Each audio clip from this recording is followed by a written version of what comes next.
Kesultanan Palembang Darussalam dari abad 17 mewariskan peninggalan diantaranya mushaf Al-Quran berusia ratusan tahun. Mushaf itu tersimpan di perpustakaan pribadi milik Kemas Andi Syarifuddin, keturunan ulama Palembang. Ia mewarisi sekitar 10 mushaf Al-Quran dan puluhan kitab yang ditulis ulama terdahulu. Salah satu peninggalan ialah mushaf bertuliskan tinta emas, yang usianya sekitar 200 tahun. Tulisan emas terdapat pada sejumlah surah, di antaranya surah Al-Fatihah, Al-Baqarah, Al-Kahfi, Al-Falaq, dan Anas.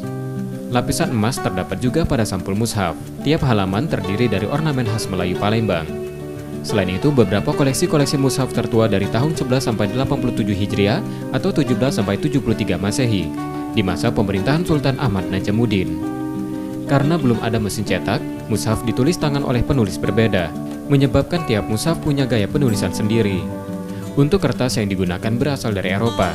Mushaf tersebut berfungsi sebagai media dakwah dan pengajaran Islam.